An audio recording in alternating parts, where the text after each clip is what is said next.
It's time for Real Estate 101 with the Carrie Brown team from Realty Executives Preferred Advisors. Good Sunday morning to you. This is Carrie Brown, broker owner of Realty Executives Preferred Advisors, and you're listening to Real Estate 101. Today I am here with Patrick Vogelsburg and Kathy Minden, and they are with the Kansas Association of Realtors.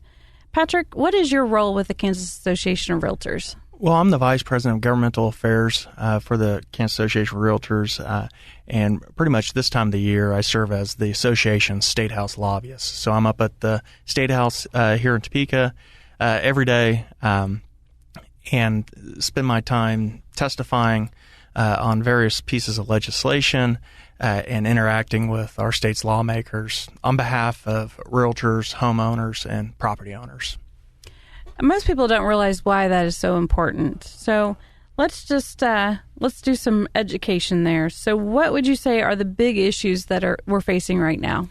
Well, the legislature every January through roughly May, sometimes even into June, they meet and they're considering various pieces of legislation that are brought before them in the various committees.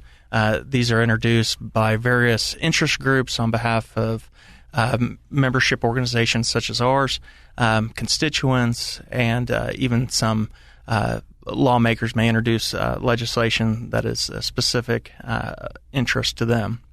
So, as we like to say, decisions are going to get made at the State House whether you show up or not, and we want to be part of that discussion with home ownership being and property ownership really being the cornerstone of American society. We want to make sure that homeowners and our members are front of mind, and the issues that they find important, such as property rights and tax issues, are front of mind, and that lawmakers are considering that because many times what I'm doing whenever there's a piece of legislation is I'm trying to educate lawmakers on how it's going to affect homeowners and my members, but also, probably more importantly, point out the unintended consequences that we see potentially happening to the housing market, to property rights, that maybe the lawmakers who are not coming from that same background, that same worldview as ours, we can point that out to them, and they can take that into consideration. And, that stands to reason. We often look at things from our point of view, and we don't often think our way through the whole process. Who else does it affect, and how? Everybody loves taxes, right? So what are the big issues right now going on with taxes that you're facing? So I think most of your listeners probably appreciate that there was significant federal tax reform that was passed at the end of 2017. President Trump signed the Tax Cuts and Jobs Act, and it was the first comprehensive tax reform that we've seen at the federal level since the mid-'80s. In that, there were significant provisions dealing with tax incentives or preferred tax policies for home ownership. And some of those have a direct impact on homeowners, and though the impact may be felt differently across the country. So, for instance, the mortgage interest deduction, there was ultimately a cap put in on the amount of mortgage debt. That cap was $750,000. There was also a cap on the state and local tax deduction, what's known as the SALT deduction, at $10,000. Now, those two provisions, I think for us here in the Midwest and Kansas, may not have as large of an impact as what it would be in, say, California or the Northeast, New York, New Jersey. But the provision that will have an impact for state-level taxes has to do with the doubling of the standard deduction. So with the doubling of the standard deduction for singles, that went up to $12,000, and for joint filers, that went up to $24,000. So a good break for a lot of taxpayers regardless of whether or not you rent or own a home. But for Kansas tax filers, looking at your Kansas tax return, in Kansas law, you are only allowed to itemize if you itemize at the federal level. And so with the doubling of the standard deduction, the overwhelming majority of Kansans will not itemize because they'll get the benefit of the doubling. And so as that plays down to the Kansas level income tax return, they'll lose their state level deductions, which are charitable deductions, property tax deduction, mortgage interest, and then coming back just here this last year is the medical deduction. We estimate that 90% of those that, 90% of tax filers will not qualify for the state level itemized deductions. And that's a very significant piece for us because, we feel that home ownership is preferred in our society. There's a lot of benefits not only to the individuals that own homes, to the communities. Having a stable housing market is crucial for stable and economically stable communities. And being preferred, we feel that it should have a preferred place in our policies and especially our tax policies.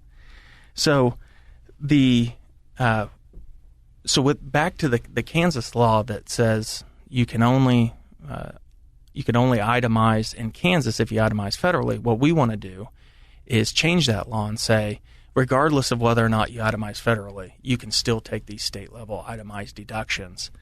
And so that's simply what the legislation does. So with that, there is some fiscal effects that it has on the state, and I'm happy to go into those. Sure, I think that would be great for the public to know. Yeah, so earlier in the legislative session, so if the fiscal impact is if more people are on the state level income tax, if the majority of people are losing their income tax deductions and not benefiting from that and retaining those tax dollars, then those tax dollars are going to go to the state. And so the state stands to see an increase in revenue off of those income taxes coming in due to the loss of the deductions. And so that's been kind of the back and forth this legislative session is, one, estimating, just how much money are we talking about for the state, and whether or not the state should realize really what is a cash windfall from federal tax reform or not, or should they send those tax dollars back to the taxpayers.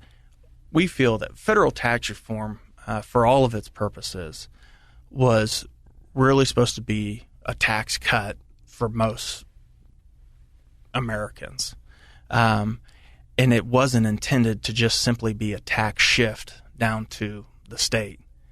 And the loss, if the legislature does nothing, I think that's really what we see, is that tax shift going on, because people may be having less of a tax liability federally, but they're going to see an increase in their state income tax liability through the loss of the deductions. Now, there is so anytime the state is seeing this money, this potential money, they are faced with the dilemma of, do we proactively pass legislation to fix this issue and get the money back to the taxpayers, or do we do nothing and maybe use it for other purposes? And as you know, the state has had several years of very, very tight revenue and budget.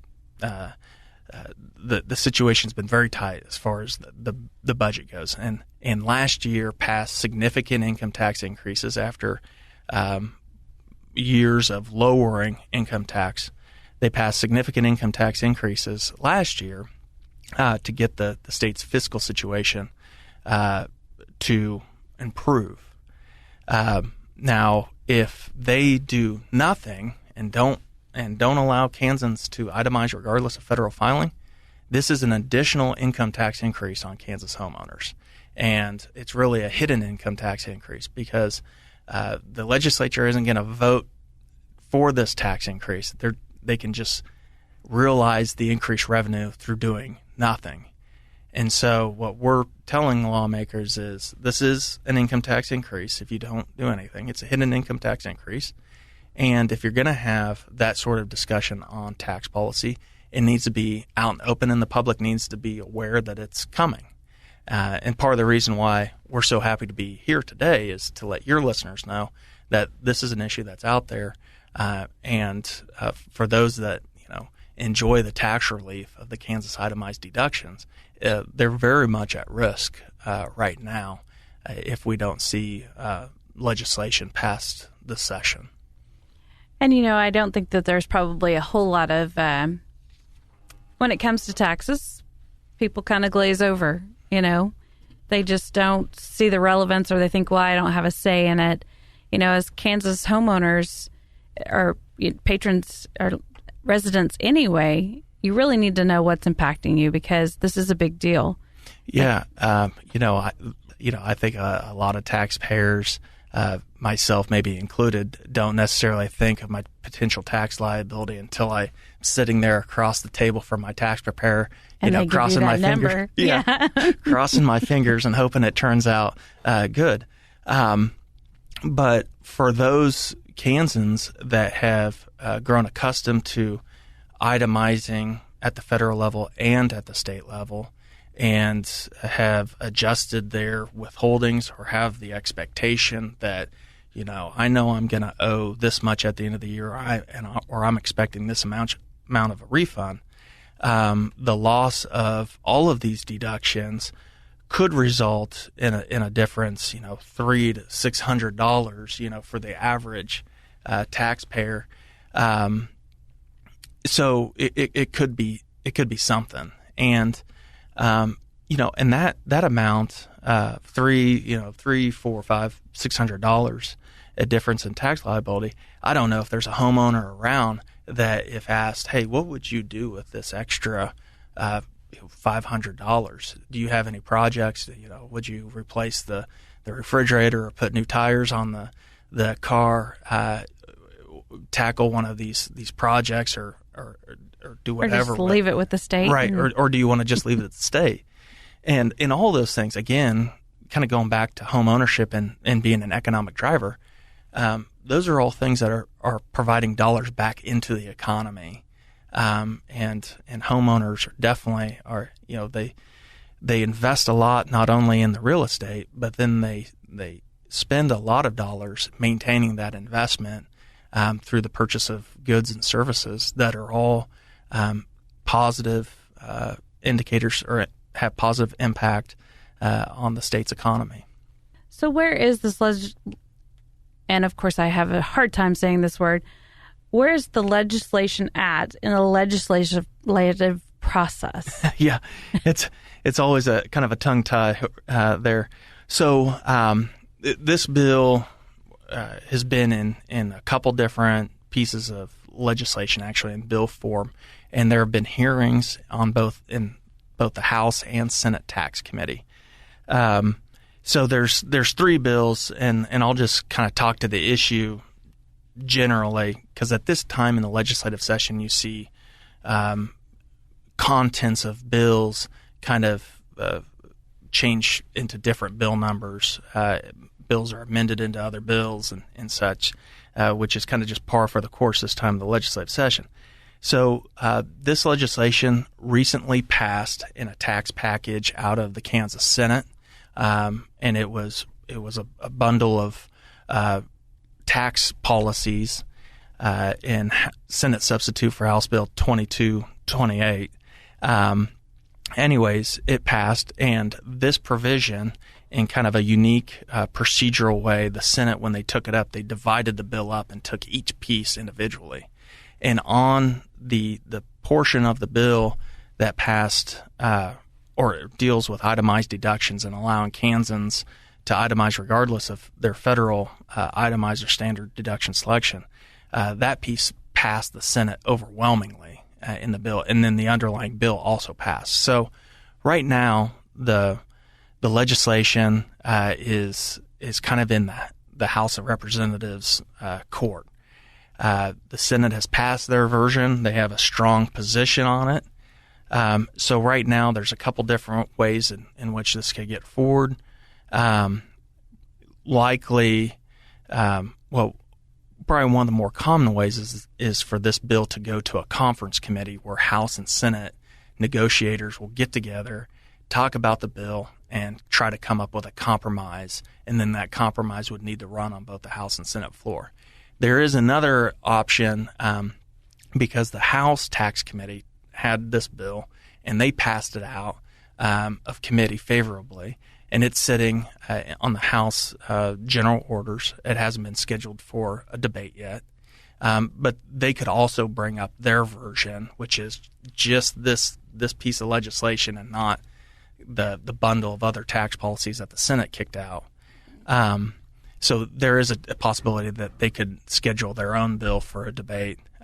So really, in either one of those scenarios, the Senate has taken up this piece, they've passed it, and really it's for the House of Representatives to take it up. Southwest Topeka has a good neighbor. State Farm agent Jim Garrison, now at 29th and Urish. If your current insurance situation has you going around in circles, get off the roundabout and stop in and meet Jim and his wonderfully efficient staff. Let Jim Garrison give you a quote and make the Garrison comparison. He's confident that with State Farm's competitive rates, the right coverage, and his unmatched service, you'll want to make him your new insurance agent. Like a good neighbor, State Farm is there, and Jim Garrison is there for you, northeast of the roundabout at 29th and Urish. This is Stephen Parkin at Invista Credit Union. Purchasing a home is one of the most exciting and important decisions someone can make. Let me tell you why Invista is the best choice for financing your new home purchase. First, quick pre-approval process. Our fast decision-making gives you the power to act quickly and make an offer on your dream home. Second, local servicing. We service your mortgage in-house. You won't get a long-distance runaround, but a committed professional whose only job is to help you. Third, experienced team. We are dedicated to simplifying the process and educating you through the home buying process. Come by Invista. It's okay to dream. In fact, it's encouraged. We are your home buying partner. Give us a call at 785-228-0149. Thanks for joining us again. And I am back with Patrick Vogelsburg and Kathy Minden with the Kansas Association of Realtors. And we were just talking about a bill that's being passed, or legislation that's being potentially to be passed that could definitely affect Kansas homeowners. Are there any other issues that are impacting the legislation being passed? Yeah. So, this time of the year, we're getting into the closing segment of the legislative session. And no one piece is immune from being impacted by other pieces of legislation being considered. And this legislative session, the number one issue that the legislature has been trying to grapple with has been school finance. Currently, our Kansas school finance funding formula has been held unconstitutional by the Kansas Supreme Court. And the legislature has been spending time this session trying to come up with a remedy to that school finance funding structure that would satisfy the Kansas Supreme Court. Without going into kind of the legal complexities of it, the end result is that the legislature will need to spend more money, put more money towards K-12 education. And there is an ongoing policy and philosophical debates that are going back and forth up the Kansas State House. At the end of the day, more money is going to be spent on K-12, and that money's got to come from somewhere, and it's going to come from tax dollars, or it could come from budget cuts elsewhere in the Kansas government. But I don't think anyone's realistically considering those right now. So it's really increasing dollars, and those dollars would come from tax revenue. So with, as I mentioned earlier in the program, with the fiscal impact or the dollars that are at stake, if Kansans lose these deductions, that means there's more dollars going towards Kansas income tax revenue. And those would be more dollars that could be spent on various government budget items, including school finance. So lawmakers, I think what they've been struggling with is with federal tax reform. And there's been, it's difficult to quote hard numbers. Those have been somewhat fluid and flexible. But we do know that federal tax reform stands a chance to bring a cash windfall to the state. Now, whether or not that is $50 million more dollars or $150 million more, it's somewhere in the positive range. And so, are lawmakers going to try to capture those dollars and then use them for school finance, or try to get as much of those dollars back to the taxpayers? And so the school finance question, some lawmakers would like to use this itemized deduction piece, use the gain dollars from that and help offset the increased school funding bill. Other lawmakers say, we shouldn't, this is found money that we weren't expecting. And we had no idea that it would even come into play until December 22nd, 2017. So we shouldn't be considering that in our overall revenue for schools. That's a separate tax policy. So right now, where the school funding legislation is at, the legislature has passed a bill. They passed it early morning on, I believe it's April 7th. Passed it out of the legislature somewhat controversially, very, very narrow vote. The governor has signed the bill, and the next step is for that legislation to go to the Kansas Supreme Court for oral arguments here at the end of April. So we'll see if the additional dollars that the legislature has allocated for schools will satisfy the court or not. And we may be back here at the end of the legislative session or in a special session talking about school finance and tax policy once again. You could see where the lines would be easily blurred. They're looking at a solution to a problem that they have. Mm-hmm. Nobody knew that this money was coming.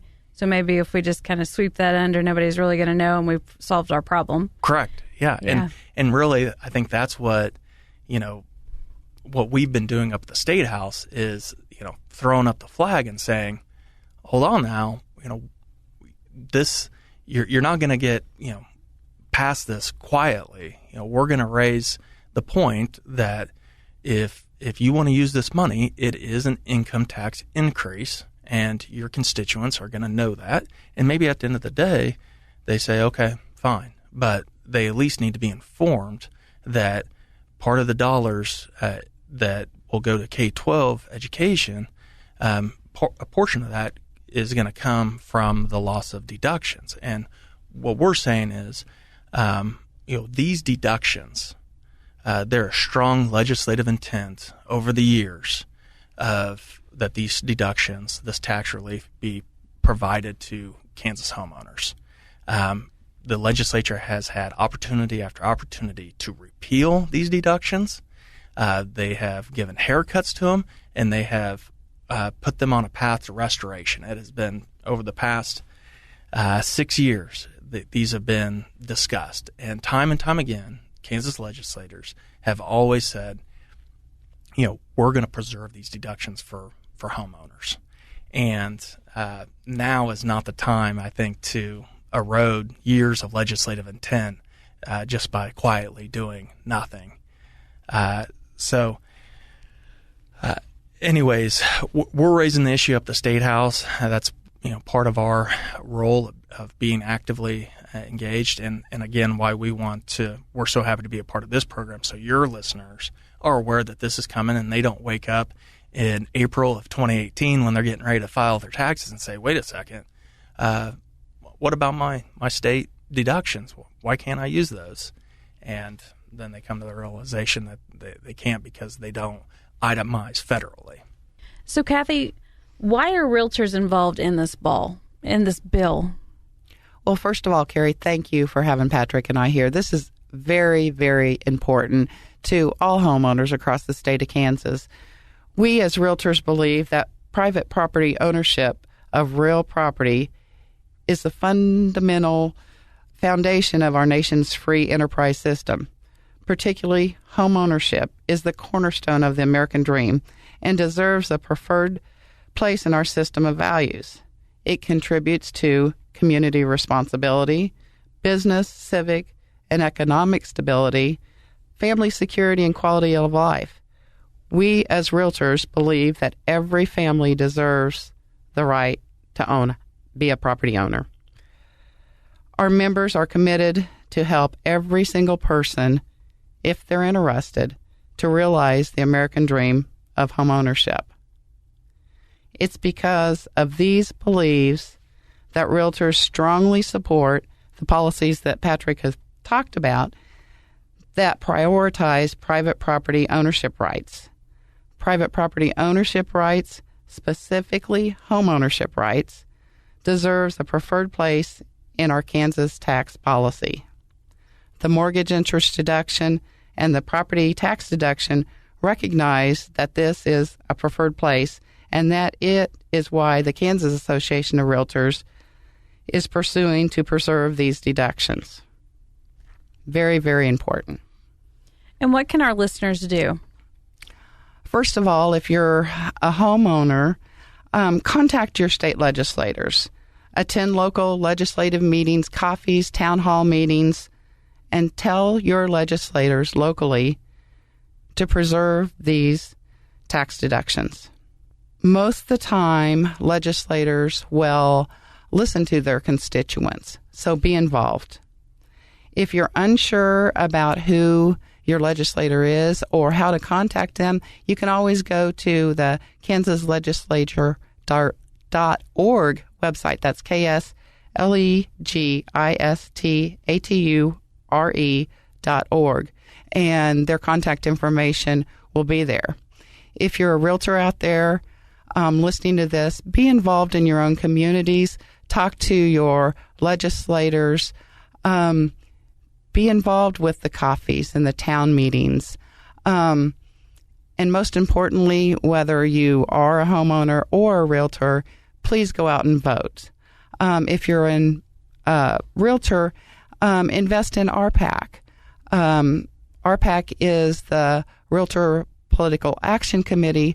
We are the Realtor Party. We support property owners' rights. We are not affiliated with any particular party. We support those who support our homeowner. So the key thing here is get involved. Talk to the people that make these rules or pass these, and just ask questions, because a lot of this is getting swept under the carpet and you're really not being informed. And fortunately, we have people just like you that are going out and trying to bring awareness. Thanks again for listening to Real Estate 101. If you're looking to buy or sell, be sure and give us a call at 785-213-5188. Thank you for listening to Real Estate 101 with the Carrie Brown team from Realty Executives Preferred Advisors. Tune in again next Sunday at 11 o'clock for Real Estate 101.